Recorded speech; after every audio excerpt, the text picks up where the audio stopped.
Hello guys and good day. This is our lecture for our Module 6, namely aldehydes and ketones. And this lecture was made by my advisor in lecture notes in Chem 1206 or Organic Chemistry, MC2 by Dr. Joel R. Salazar. Now, this lecture regarding about the aldehydes and ketones was thoroughly discussed by your lecture professor. I am discussing this because it is one of the essential topic in our laboratory for you to understand the basic structure and properties of our aldehydes and ketones. Ngayon, ano ba mga i-discuss natin dito, guys? I-discuss natin dito is about the commercially available aldehydes and ketones. We will discuss the IUPAC naming for ketones or its nomenclature for aldehydes also then. And then tatakal din natin yung ng basic properties or physical properties such as boiling points and solubility. And kaan din natin, tatakal din tayo kung ano ba mga synthesis natin. But we will not go in depth at the synthesis and reactions of aldehydes and ketones because this will be tackled in your lecture. Okay? And hindi ko naman siya sasama sa may exam niyo. So, no worries, guys. Okay, simulan na natin. Simulan na natin. Okay. So, ano ba yung mga commercially available aldehydes natin? Okay, but first and foremost, sir, ano po ba ang aldehydes natin?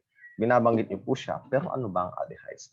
Now, if you could look at the molecular viewpoint, guys, ang aldehyde natin, in a molecular viewpoint, it is a carbonyl group na ina natin yan sa may ating mode 15 or function group na may bonded H here with our group. This is the general formula for our aldehyde. And for our aldehyde, guys, ang formaldehyde natin has a formula of the simplest aldehyde. This is the formula, which is the formaldehyde. Ito yung kanyang molecular structure. Okay? This is the molecular structure of our formaldehyde, which is commercially available. And is made from the oxidation of methanol, which is methanol is synthesized from the wood alcohol. It is also known as a wood alcohol. And then siya, kapag yun daw ay yung ating formaldehyde, when dissolved in water as 37%, in a 37%, siya ay formalin in terms na ginagamit natin sa mga preservations natin for preserving and sa mga bodies, yung mga para hindi maagnas agad yung katawan. So yun yung uses ng ating formaldehyde. And for the commercial available ketones natin is, you all familiar to discuss, this is the acetone. And acetone, it is the simplest ketone, guys. Okay, when we say ketone, it has also a carbonyl group and also a R group or whatever that aliphatic group present there. And then instead of H hydrogen atoms, it is also a R group or aliphatic R group ang present sa may ketone natin. So this is the general formula of our ketone. And the formula for the for our commercial, okay, sa ating acetone, guys, the general formula or the molecular structure of our acetone is this one, both methyl and then carbonyl group. That is the molecular structure of our commercially available acetone na kung saan ginagamit natin siya as a common use niya is a nail polish remover. And kung gagamit kayo as an industrial uses kasi, ginagamit natin na siya as a solvents to plastics and other man-made petroleum-based substances. Siya rin ay additive sa may makeup natin, guys. Tapos ito rin ay sinisynthesize ng sa ating bread. Yun yung nagbibigay ng acetone. Acetone yung based from the oxidation ng ating mga yeast. Okay, then for the IUPAC name of ketone, guys, ang suffix, guys, ng ating ketones ends with -one. Yan yung suffix niya. Okay? Ketone has suffix of -one and then indicate the position of the carbonyl with a number. So mamaya matatakil natin kung ano ba ibig sabihin ko dyan. The number that chain so that the carbonyl group has the lowest number. So that's the rule. Lowest number of carbon. And then for cyclic ketones, carbonyl carbon is assigned the number 1.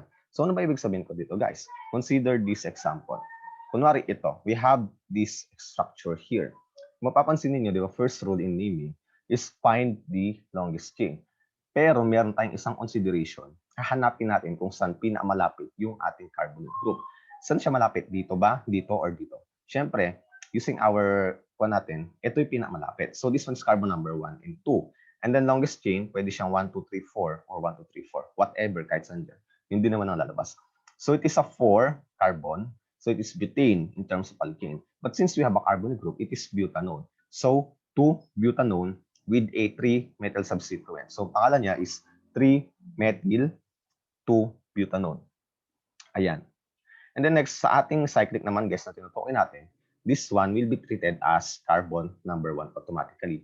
And then, saan ba natin magna-number? Is it counterclockwise or clockwise? EOB pa rin natin dito, follow pa rin natin to, yung ating lowest sum rule for carbon. So this one, the carbon number 1 and carbon number 3. Ngayon, ang pangalan ito, guys, is 3-bromo, kasi 1, 2, 3 carbon, 3-bromo dash cyclohexanol. 3-bromo cyclohexanol. Ayan, so ganon. And then for this one here, kung mapapansin niyo guys, is meron tayong present na hydroxyl group dito.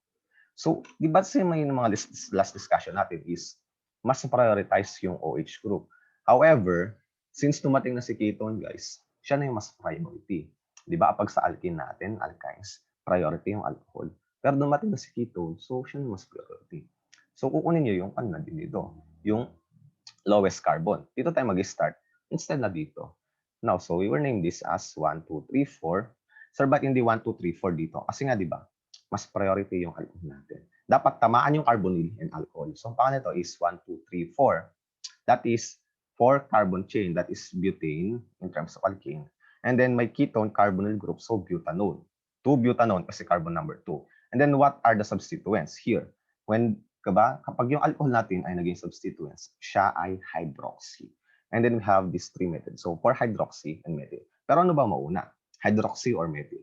EOB pa rin natin yung ating alphabetically arranged. So, ang pangalan nito is 4-hydroxy-4-hydroxy-3-methyl 2-butanol. So, ayun. That's how you name the isotope name of butanol.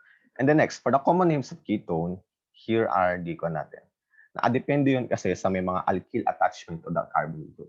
Such as this, ano ba ito? We have the methyl, and this one here is the isopropyl substituent. Kaya siya naging methyl isopropyl ketone. And then here naman, dito naman, titignan naman natin is, sir, bakit po ba may alpha dito? Alpha bromoethyl isopropyl ketone. Kasi nga guys, this one here, meron pa kasi tayong tinatawag na alpha, beta, and gamma carbon.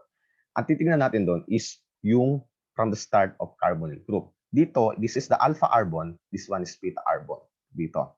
Pero when you look at the left side here, this is the alpha carbon, and this is the beta carbon. And also same as this. So ang pangalan nito is alpha, indicating the carbon number here, alpha bromo for the bromo, ethyl, and then isopropyl ketone. So that's how you name for the common names of ketone if you want to name it. Okay? For the historical common names, these are the other one here, acetone, acetophenone, and benzophenone. Napunta naman tayo sa may aldehydes. Kapag yung aldehydes naman natin guys ay meron siyang suffix na al or al. Or pwede ring aldehyde. Depende sa may case basis to. Pero kapag naman guys ay naging cyclic structure ang ating aldehyde guys, ang pangalan nun, ang suffix niya is carbaldehyde. Ito, when it's attached to a ring. So let's go. Huwag na tayo magpaligoy-lugi pa. So how do we name this? Okay. Okay, as natin, kung obvious naman guys that our aldehyde, kung siya yung pina-priority dito, suppose that this is the most prioritized functional group present in the molecule, ito agad yung carbon number 1 natin. And then pag ganito na bilang natin, syempre obvious pa rin natin yung longest chain instead na dito. Kasi dito, 4 carbon, while here has a 6 carbon. So in terms of alkane, this is hexane. Pero siya ay may aldehyde kasi double bond ONH. Therefore, siya ay ano daw? So, hexanal with a 3-methyl substituent. So, 3-methyl-hexanal. Ay, pentanal pala. 1, 2, 3, 4, 5. I'm so sorry guys, that is only a 5-membered carbon pala. So, may mistake. That is pentanal. Okay? Pentanal. Next, paano naman ito, sir? Ano po ba carbon number 1, sir? Kasi tignan nyo dito, merong alkene dito, sir. Tapos dito, kwan lang, meron naman tayong aldehyde. So, ano yung mas priority? Mas prioritize pa rin natin guys yung ating aldehyde over the alkene. And when it comes to naming a polyfunctional group, magsisend naman ako guys ng PowerPoint or about that sa mga succeeding modules natin kung ano ba yung degree of prioritization ng ating mga carbon compounds or mga functional groups kung sino mas priority. Okay, so carbon number 1 and 2 here, and this one here is a 5-membered ring, so siya ay cyclopentane. Pero, di ba, sabi natin, kapag na-attach sa ring, guys, carbaldehyde. So, hindi siya cyclohexanal, ay cyclopentanal. But rather, cyclohexanal. Okay? Cyclopentane carbaldehyde with a 2-alkene here. So, paano kaya yan? So, that is 2-cyclopentane carbaldehyde. Okay? Sir, bakit pentene? Kasi nandun sa may carbon natin, carbon number 2, yung ating double bond. Pwede rin na cyclopent-2 in carbaldehyde. Pwede rin yun. Basta ma-indicate niyo kung saan yung position ng ating carbon number 2, yung double bond natin. Okay, paano naman sir kapag po naging substituents yung ating yung ating aldehydes and ketones? Ganito yan, guys. Ang kwan natin dito, kasi nga 'di ba, on a molecule with a high priority, okay, suppose that the functional group has higher priority over aldehydes and ketones such as the carboxylic acid. Ano ba ang suffix ng ating ketone? That is oxo. Kapag carbonyl group lies, it is specific for oxo. Pero pag CHO, that is formyl. And then, kapag may present na aldehydes and ketones in one molecule, mas ipaprioritize natin yung aldehyde over ketone. Okay, let's cut to the chase. Consider this example. Di ba sabi, aldehydes more pure than ketone? So, saan yung carbon? Saan tayo magsisimula ng carbon? Is it here or here? Since aldehyde has a higher priority than ketone, dito yung carbon number 1 natin. So, 1, 2, 3, 4, 5. It is a 5-membered alkane. And then may aldehyde tayo. So, that is pentanal. Pero ano bang pangalan ng substituents natin? Ito, meron tayong 3-methyl, then 4-oxo. So, ang pangalan ng ating molecule is 3-methyl, 3-methyl-4-oxopentanal. Okay, so that's how I name it. 3-methyl, third carbon methyl, and 4-oxo, and then pentanal as a substituency. Paano naman to? Okay, may present na CHO. Nag-substituent siya. Kasi nga, mas priority guys yung carboxylic acid over aldehyde. So, ang sakit, di ba? Dumating na sa carboxylic acid, kanina ikaw lang priority. Dumating na siya na mas priority. Talagang ganun. Okay, ano ba pangalan ng ating aldehyde or CHO? That is formyl. So, ang pangalan niya is 1, 2, 3, 3-formyl benzoic acid. Okay, sir, bakit benzoic acid? Di ba, na-discuss kasi ito guys sa ating aromatic rings na kung saan ang benzene COOH, ang common name niya is benzoic acid. So, you have to memorize the common names for that. And for the aldehyde common names, okay, ito naman siya. Ganito, papalitan nyo lang yung suffix ng acid. Suppose that you using the common name of aldehydes. Minsan kasi, di ba, meron kasi minsan yung formic acid, papalitan mo formaldehyde. Pwede rin kasi ethanol, mga ganun. Yung acetaldehyde. And then propionic acid, that's propionaldehyde. Butyric acid that is butyraldehyde for the C4. Ganun, that is the common names. Okay, ano bang tinutukoy ko dyan? Sige, kunin ko to. Okay, this one here, di ba? This one here is formaldehyde. Pero kapag tayo ay naging natin, kapag may second carbon here, and then suppose that CH3, okay, this one here is supposed to be, natin, ito ay, ano ba to? That is supposedly ethanol. Pero ang common name niya is acetaldehyde for our acetic acid. Okay, imbis na ethanol, di ba, 2-membered ring, pero ito, ang common name niya is acetaldehyde. Next naman, propionic acid, that's propionaldehyde, pwede rin propanal, di ba? Yung butyric acid, kapag na 4-carbon, pwede siyang butanal, pero kapag common name, that is butyraldehyde. So, mga ganun-ganun bagay.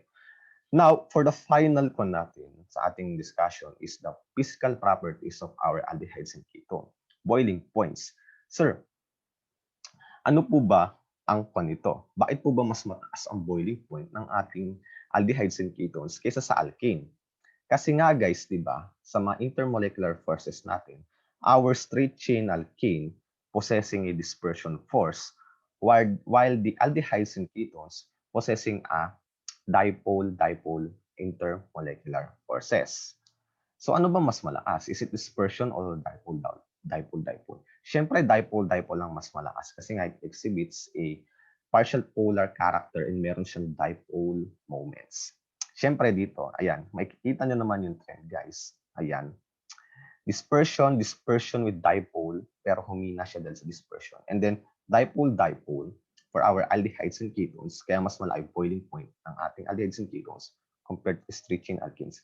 And sa may propanol, guys, it is obvious naman na pinakamalakas ito kasi nga it exhibits a hydrogen bonding, which is yun yung strongest intermolecular forces of attraction natin. Okay, so that explains kaya ganon. In terms of solubility naman, guys, soluble yung ating aldehydes, okay, yung depende yan, ay mga alcohols, good solvent for alcohols. Bakit kaya ganon? Kasi nga, possible yung hydrogen bonding, guys, sa ating aldehydes. So let's say we have an ROH. Okay, we have an ROH. Now, ang interaction nito, the H will tend to interact to the O. So magkakaroon pa rin sila ng anong tinatawag natin? H bonding. Kaya medyo soluble, kaya soluble yung ating aldehydes and ketones doon sa may mga alcohols natin. Pero nakadepende pa rin. Iyon, depende pa rin ha.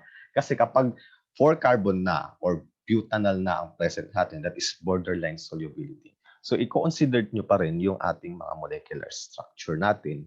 You take into account that in order to determine the solubility, and also mas better na mag-perform kayo ng actual experiment to determine their solubility. Maganon. Ayan no, ito pala meron. Because the lone pair of the electrons of oxygen of carbonate can accept a hydrogen bond from OH or NH group to the hydroxyl and amino. Maganon. So ito, for the final sa atin, this is just shows only the synthesis of aldehydes. Kasi nga, yung aldehydes natin can be synthesized, di ba, from our alcohol. Di ba, nako natin sa may commercially available that formaldehyde was synthesized this from the oxidation of methanol. Ito yung tinutukoy ko dito. Ayan, when you synthesize an aldehydes, acting, so you have a primary alcohol, i-react mo, i-oxidize mo, magkakaroon ka ng aldehyde, and further oxidation will yield a carboxylic acid. And ganun din. Ito rin, aldehydes, reactions, i-reduce mo naman siya if you want to reduce the carboxylic acid, gumamit ka ng lithium aluminum hydride in order to reduce it into aldehyde. Then further reduction will yield to alcohol. Next, for the ketones naman, okay, pwede mo siyang gumamit ng cleavage using ozonolysis and makapag-synthesis ka ng ketones. But again, guys, this is not a part of our lecture or module kasi ito ay dapat i-discuss sa may lecture ninyo. So, huwag kayong mag-alala. This will not be a part of your learning activity. Okay, ketones from alkynes, we'll skip that part and let's go to the sample problem natin. Okay. Give the IUPAC name of this compound. So, paano kaya yan? Sige, para-on naman natin. So, this one is carbon. Tignan na pinamalaki na carbon. So, 3. 1, 2, 3, 4. So, dito, carbon number 1, 2, 3, 4, 5, 6. 5 carbon, may hydroxy. 6, that is hexane, ketone, hexanone, at the 3 substituents. So, i-recta ko na, that is 5 hydroxyl dash 3 hexanone. Ganon. Easy, di ba? Kayang-kaya niya yan. Next, how about this? We have a aldehyde here. So, paano natin papangalanan siya? Okay. Paano ba to? Okay. This one is carbon number 1 kasi may aldehyde dito. And then, we have substituents here, carbon number 2. Instead na dito, kasi will of the offset. Di, daw is some rule. So, dito, what's the name of this? This is an ether, guys, di ba? And it has a metal group. So, saan ba siya? Nasa 2 carbon. So, that is 2 methoxy, the name of the substituents. And then, cyclohexane